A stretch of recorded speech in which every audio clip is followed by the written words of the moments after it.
안녕하세요. 이제 채널명 바꿨으니까 일 잘하는 변호사 박기림입니다.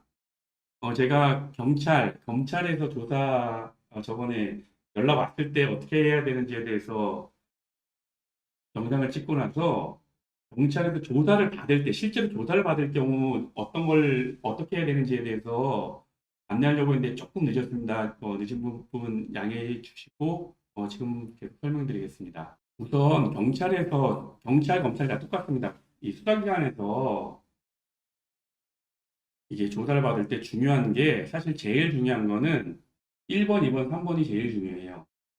1번, 기억이 확실할 경우, 기억이 확실하지 않을 경우. 이게 무슨 소리냐면 이 여러분들이 수사기관에서 조사를 받게 되면 현재의 일을 묻는 것이 아니라 어쨌든 그거 이전에 있던 일들을 물어봐요. 그래서 짧게는 며칠 전이고 뭐 아니면 뭐 몇 시간 전이고 아니면 길게는 뭐 몇 달 전, 몇 년 전의 것도 이 문제에 대해서 진술하는 경우가 있거든요. 그때 기억이 확실한 경우가 있고 기억이 확실하지 않은 경우가 있어요. 그래서 기억이 확실한 경우에는 뭐뭐입니다, 뭐뭐였습니다, 뭐뭐했습니다라고 명확히 진술을 하시면 돼요. 그러니까 만약에 이제 참고인으로 예를 들어서 갔다. 근데 이제 누군가 싸우는 것을 봤는데 뭐 A, B, C 세 사람 중에 뭐 B가 누군가를 때리는 걸 봤다. 내가 분명히 기억한다. 그래서 B가 B를 그때 말리고 뭐 어떻게 했던 것들이 내가 기억에 있어서 확실하면 네, B가 A를 때리는 걸 봤습니다. 뭐 이런 식으로 명확히 진술하시면 돼요. 근데 때때로 시간이 지나가고 나면 기억이 좀 가물가물해지는 경우들이 많고요. 또 본인 일인 경우에도 시간이 오래되면 까먹는 거 외에도 본인 일이 아니면 기억을 잘 못해요. 그 다음에 이제 어떤 문제가 생겼을 때 사람이 극도로 흥분을 한다든지 이러면 기억이 좀 왜곡되는, 기억을 잘 못하는 경우들이 많아요. 나 이랬던 것 같은데 잘못된 기억이거나 이런 경우들이 흔하거든요. 그랬을 때는 뭐뭐였던 것으로 기억합니다. 뭐뭐 했던 것으로 기억합니다. 그러니까 아까 같은 경우에는 뭐 B가 때렸던 것 같은데 정확하진 않아. B가 그때 때렸던 것 같은데요. 이런 식으로 그렇게 기억합니다라고 표현하는 거. 내가 1번에서는 기억이 확실할 경우 뭐뭐였습니다라고 명확히 진술하라고 했는데 두 번째 기억이 불분명하면 이렇게 뭐뭐 했던 것으로 기억합니다. 이렇게 얘기를 하라고 하잖아요. 이것이 나중에 여러분들 생각에는 똑같은 것 같은데 전혀 다르거든요. 특히 이제 진술의 신빙성이라는 얘기가 있는데 그 사람 말을 믿을 것인지 말 것인지 이런 걸 판단할 때 다른 사건들이, 다른 증거들에 의해서 내가 했던 말과 다른 말이 나타났을 때, 이제 나는 분명히 B가 때린 걸로 기억해서 B가 때렸습니다라고 했는데, 실제로 CCTV라든지 다른 사람들 증언에 따르면 B가 아니라 C가 때렸다라든지 이런 진술이 나와버리면, 앞에 뭐 B가 때린 걸 봤습니다. 뭐 이런 식으로 명확하게 했다 그러면, 이 진술을 한 사람 말을 잘 못 믿게 돼요. 거짓말을 한다고 생각을 하죠. 그래서 이렇게 좀 불분명할 때는 근데 이제 나는 B가 때렸던 걸로 기억하는데 잘 생각은 안 나지만 B였던 것 같아요 라고 하면 다른 사람들이 C라고 했을 땐 그랬나 정확하진 않아요. 어쨌든 나는 누군가 때리는 건 맞지만 그게 B였던 걸로 기억하는데 반드시 B인지는 잘 모르겠습니다. 그런 문제예요 전혀. 그렇기 때문에 요 두 가지를 확실하게 나누어서 기억이 확실할 경우와 확실하지 않을 경우 나눠서 얘기를 하셔야 되고요. 요것만 하면 사실은 거의 대부분 되는데 여러분들이 아셔야 되는 게 3번 이것 때문에 큰일이 나요. 3번이 뭐냐면 내가 말한 그대로 기재되어 있는지 확인할 것. 이게 무슨 소리냐면 조사를 하게 되면 여러분들이 마지막에 프린트를 해서 줘요. 여러분들이 말한 걸. 그래서 질문에 대해서 내가 말한 게 그대로 적혀 있는지 이게 적혀 있거든요. 근데 수사관이 여러분들이 했던 말 그대로를 다 적을 수가 없어요. 그래서 보통은 어떻게 하냐면 중요한 취지들을 빼서 적는데 이때 바로 아까 1번, 2번처럼 나는 뭐뭐 했던 걸로 기억하는데요 라고 했는데 거기에 했습니다라고 하면 이걸 지우시고 뭐뭐라고 했던 걸로 기억합니다. 이렇게 바꿔주세요. 이런 것들이 여러분들에게 굉장히 중요하고요. 실제로 저것이 잘 되어 있지 않으면 형사 재판이나 이런 게 진행됐을 때 나는 억울함에도 불구하고 여러분들에게 유죄 판결이 나올 확률이 굉장히 올라가요. 그래서 그대로 기재되어 있는지 확인할 것, 이건 되게 중요한 거예요. 근데 내가 지금 말한 거 전부 다 이 워드 치듯이 이렇게 적는다는 의미가 아니라요. 말한 취지대로 되어 있는지, 그리고 특히 기억할 게 기억합니다라고 얘기했는데 뭐뭐 했습니다라고 얘기했는지 이것들을 구분을 못 해놓으시면 여러분들이 말하는 것과 다른 것들을 법원에서 가지고 판단을 하게 된다는 거. 요런 것들이 여러분들이 되게 중요하게 생각해야 되는 거고요. 그 다음에 요 4번, 5번은 사실 대부분의 경우에 도움이 필요할 거예요. 이 신뢰관계인의 동정 요구라는 건 뭐냐면 누구나 경찰이나 검찰 불러가면요 쫄아요. 겁나요. 불안해지고 그걸 불안해하지 않는 사람들도 있을 수는 있겠죠. 근데 거의 대부분은 내가 죄진 것도 없는데 괜히 불안하고 이렇게 되거든요. 그래서 그럴 때는 신뢰관계인의 동정 요구라는 게 있어요. 저를 예를 든다면 제가 그런 걸로 불안해하지는 않을 것 같겠지만 제가 그런다고 하면 저 같은 경우에는 뭐 친한 변호사한테 같이 가달라고 한다든지 아니면은 뭐 이것저것 다 안 돼. 그럼 뭐 경찰에 있던 형한테 형 나 이런 일인데 경찰서 같이 가줘라고 얘기를 할 거예요.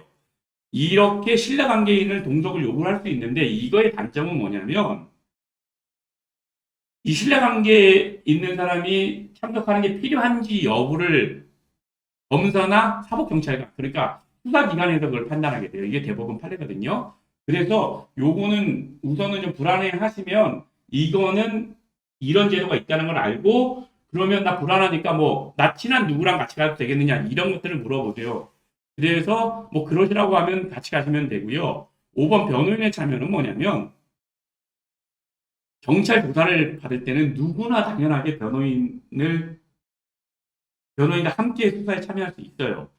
그런데 중요한 건 변호사가 여기서 막 마음대로 얘기할 수 있는 건 아니고요. 여러분들이 얘기할 때 여러분들이 언제라도 나 이렇게 얘기하면 유리하네 불리하네 이게 아니라 기억이 잘 나는데 어떻게 하죠? 이런 것들을 할 때 바로 옆에 변호사가 있거든요. 실무에 따라서는 피고인이 그러니까 여러분들이 조사받는 사람이 있고 그 바로 옆에 변호인이 앉는 경우도 있고요. 자리가 좁을 때는 이 뒤쪽에 앉는 경우도 있고 이거는 그때그때 약간 다르기 때문에 뭐라고 얘기 못 하겠는데 그런 식으로 바로 있어요. 그래서 뭐 어때요, 저때요 이렇게 물어볼 수도 있고요. 언제라도 물어볼 수 있다는 게 이 장점이고 그다음에 어떤 장점이 있냐면 사실 변호사님들은요.